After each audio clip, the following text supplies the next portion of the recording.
Hoy voy a hablar sobre la realidad. Y ustedes dirán, ¿la realidad? ¿Cuál es la realidad? Bueno, resulta que me voy a referir a, a un pedacito del libro de Ivonne Hidalgo sobre la gestión ontológica.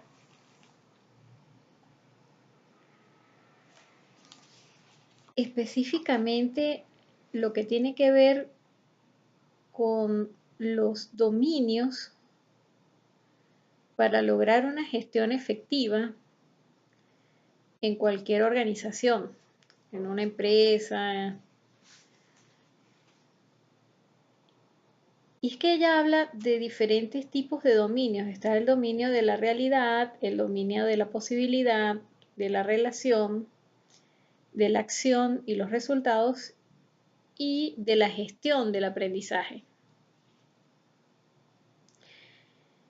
Y a mí me llama poderosamente la atención el dominio de la realidad. Y bueno, todo lo que voy a hablar es con respecto específicamente a lo que ella comenta dentro de este libro. En el dominio de la realidad, ella empieza a hablar justamente de la realidad como, y lo cita, como una palabra que se debe colocar entre comillas. ¿Por qué? Porque la realidad está sujeta a la interpretación de quien habla sobre su realidad. Si bien es cierto que para uno esa realidad es su verdad, es su absoluta circunstancia, resulta que justamente la realidad depende de el observador que vive esa realidad.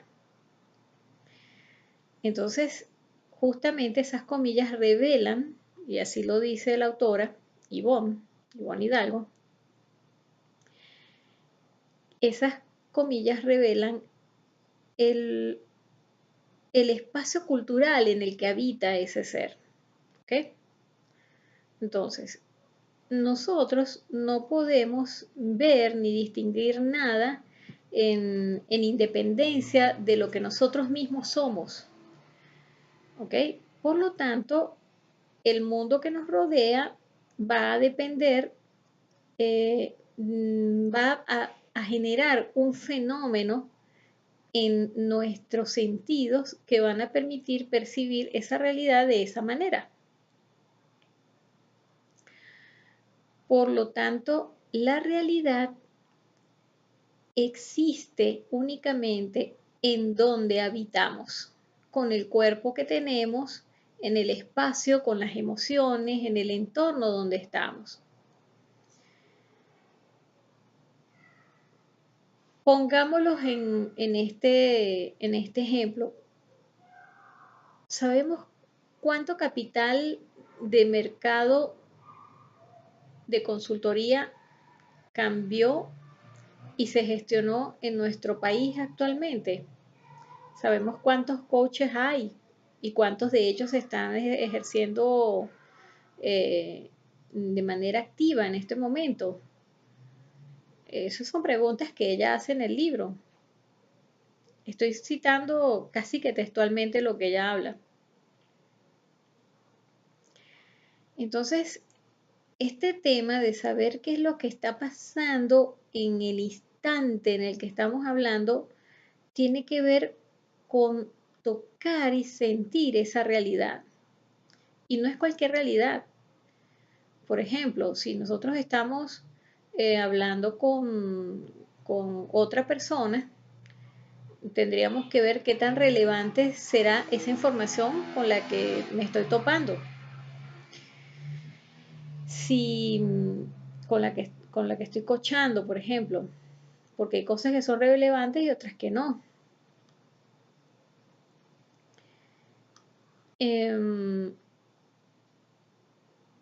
¿Cómo tomamos esos datos de la realidad? O sea, ¿cuáles son esos datos? esa información es relevante realmente, dado cuando uno trabaja con un gerente y vemos que tiene un escritorio lleno de información y esa información que muchas veces no puede manejar. Un cliente una vez le dijo a Ivonne: me fui 4 días de diciembre, cuando regresé tenía 600 correos, simplemente los borró todos. Es como cuando a uno se le pierde la cartera y uno dice: Dios mío, ¿qué se me habrá perdido? Espera y espera que pase el tiempo y ya sabrás qué fue lo que se te perdió. Simplemente no lo necesitabas si nadie te avisó. Este, así que no te servía de nada. Muchas veces los gerentes reciben una cantidad de información que no es relevante y que no tiene sentido para el cargo en el que se desempeñan. Por lo tanto, es importante que la información pueda ser clasificada y jerarquizada para que podamos considerarla importante. A veces, por el contrario, nos llega toda una serie de datos que no tienen nada que ver con nuestro mundo, y la que sí deberíamos tener no es la que nos llega. Entonces, eso es un tema también importante por considerar con respecto al punto de el tipo de información que manejamos.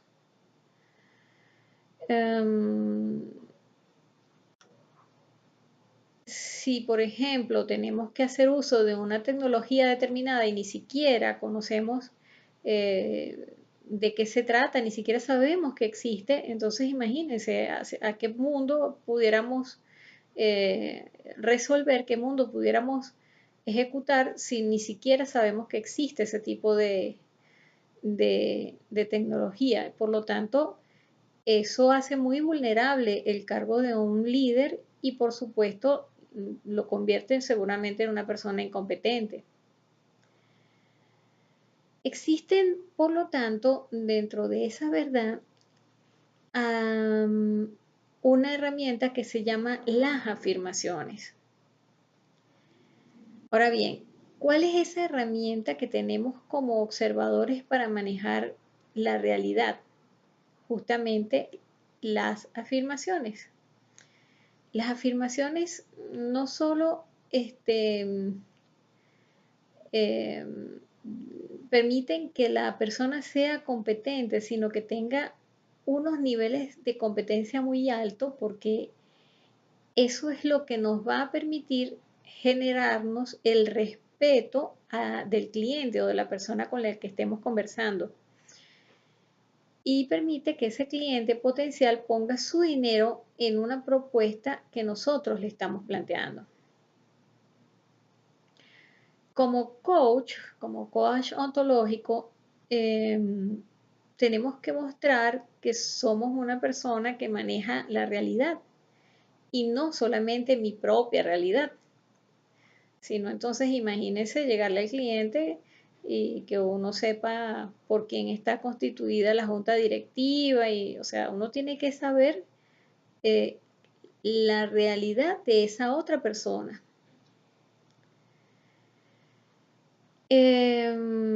Y es interesante cuando uno llega y le dice: yo sé que aquí está el presidente fulano de tal y toda esta gente en tal cargo. Eso dice mucho de quién es la persona con la que uno está hablando, y eso va ganando unos puntos a nuestro favor como coach. Y eso llama la atención, y incluso esa persona se preguntará: wow, y esta persona que está delante de mí sabe de mí, y estamos aquí hablando de nuestra realidad, de nuestro mundo, sabe de mi mundo. Y por eso es interesante mostrarle al otro el nivel de competencia que podemos llegar a tener con respecto al manejo de la realidad del otro, ¿ok? Y las consecuencias de eso. Hay un proceso que Ivonne comenta que ella lo llama, dice que tiene enormes oportunidades, que son los procesos de planificación. Esos procesos han sido reducidos a unos ejercicios burocráticos formales eh, que no tienen ni el más mínimo sentido, ni impacto, ni los procesos de planificación que los espacios de excelencia tienen para la integración. Pero son los espacios por excelencia para la conspiración y son los espacios para la creación de sentido compartido, porque permiten coordinarse, dar pasos de procesos de planificación y darse lo que ella llama un baño de realidad. Por ejemplo,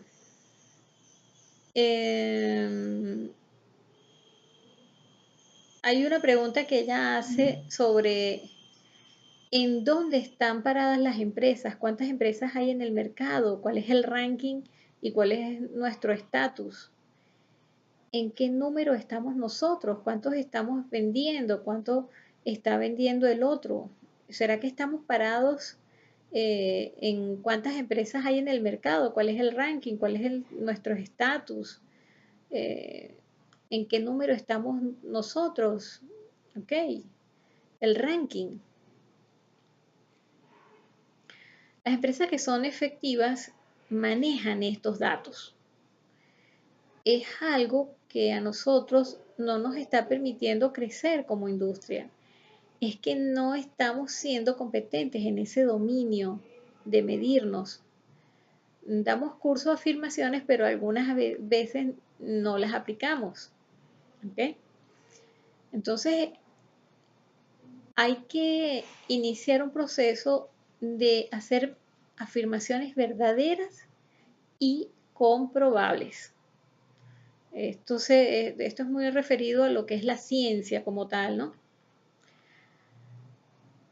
Eso se refiere a que tenemos que operar con efectividad para poder tener una buena imagen y generar una identidad de confianza ante los demás. Las afirmaciones pueden ser verdaderas o pueden ser falsas o pueden ser también indecisas. Ellas nos comprometen a dar cuenta de su veracidad a través de un procedimiento social aceptado como válido. Obviamente, las afirmaciones se hacen desde un espacio de distinciones establecidos. Si vamos a decir de qué tamaño es este cuarto en el que yo estoy, este salón, tenemos que usar la convención del metro, por ejemplo, o los pies cúbicos. Ahora, las afirmaciones es una palabra que se adapta al mundo. Permite gerenciar la realidad.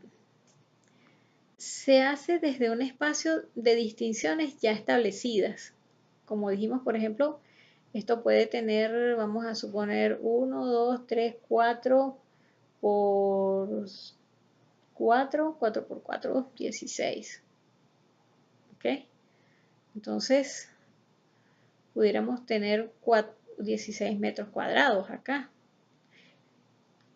Ahora, ¿cómo sé si eso es cierto? Bueno, haciendo una medición de este cuarto con una regla, con un metro, ¿verdad? Y por eso el metro es algo que está establecido. Es el lenguaje de los fenómenos o de los hechos. O sea, yo pudiera pedirle a cualquier persona que venga a hacer una medición de este espacio. Y por eso es que al hacer una afirmación ella pudiera ser verdadera o falsa, porque si yo digo, no, esto tiene 16 metros cuadrados, y de repente viene otra persona y dice, no, mira, aquí no hay 4 metros, aquí hay 6 metros. Entonces ya se convierte en una afirmación falsa. ¿Ok? O indecisa si la medida, bueno, hay un metro que está dañado y entonces hay otro que está bueno y entonces ahí hay una indecisión entre la medición que usa una persona y la otra, pero al final es la misma tipo de medición. Bueno, ahí pudiera haber una diferencia, ¿no? Es el lenguaje de los fenómenos, de los hechos.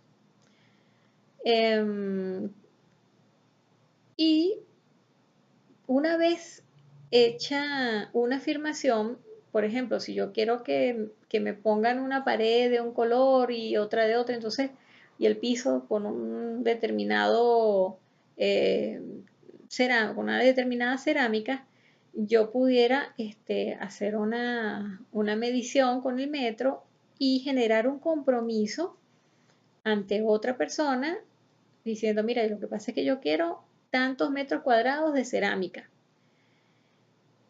Puede haber un testigo, hay un compromiso social adquirido por su veracidad y hay un procedimiento social aceptado que,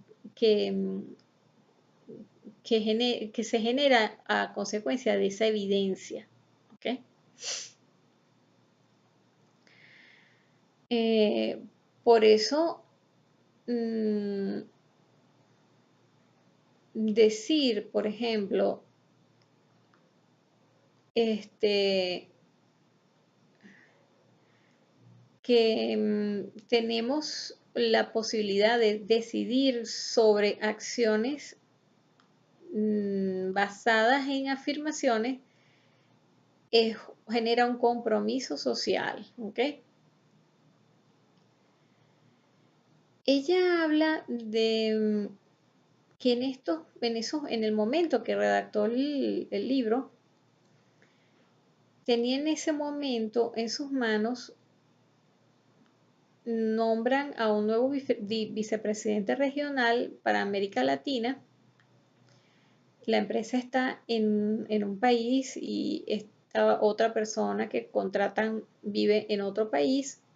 En 6 meses tiene que gerenciar México, Costa Rica y en donde hay situaciones complicadas y difíciles, donde todavía no había ido. Y de repente esa era la hora que no se sabía qué era lo que estaba pasando por esa empresa. Y genera una serie de anécdotas, referencias, historias y cuentos. Entonces, si yo conozco la realidad, ¿qué tipo de gestión puedo hacer? Si me dicen que hay 150.000 clientes, es porque hay 150.000 clientes. Eso es comprable,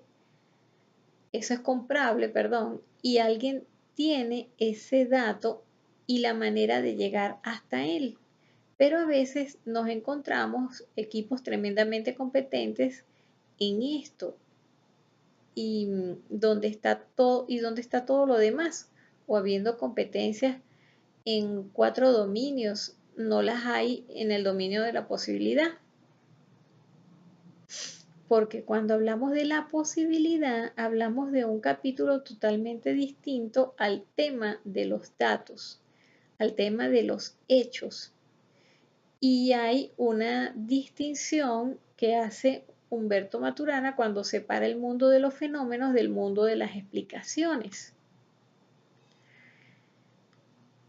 Las organizaciones tienden a ser pragmáticas. Nosotros trabajamos con con ellas, el tema de la objetividad sin paréntesis, el fenómeno y la explicación. Muchas veces se nos quedan como categorías conceptuales y lo que hacemos es compartir distinciones, pero no hacemos con esa conceptualización algo concreto. Podemos seguir servir, perdón, a una gran cantidad de equipos y situaciones con la distinción del fenómeno y la explicación y las explicaciones que le pertenecen al observador y los fenómenos que le pertenecen al observador. Y nosotros vemos frecuentemente a los equipos enredados en montones de explicaciones. Con esto, lo que ella quiere decir es que podemos ser capaces de separar las cosas. Los fenómenos son hechos comprobables, ¿ok? Son demostrables.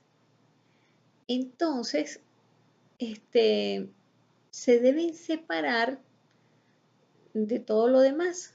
Cuando uno hace esto, cochea a un equipo completo y lo ayuda a salir de su condición de entrabamiento. Cuando somos capaces de hacerlo en una reunión, uno deviene en mago, gracias a una pequeña distinción puesta en práctica oportunamente. Tenemos unos lentes que permiten mirar, pero también tenemos que tener un espejo, puesto que yo también estoy interviniendo. Por ejemplo, yo pudiera decir qué afirmaciones estoy manejando, cómo estoy gerenciando la realidad que es relevante para mí como coach y si para mí es relevante el tema organizacional o el tema empresarial. Yo tengo que saber algunas cosas de lo que pasa allí. Ahora, es muy interesante que uno distinga qué es lo que a uno como coach tiene que saber. ¿Ok? Por eso es esencial estudiar con detalle al cliente, entender su realidad, entender su entorno, entender sus circunstancias para poder apreciar lo que él debe gerenciar como realidad.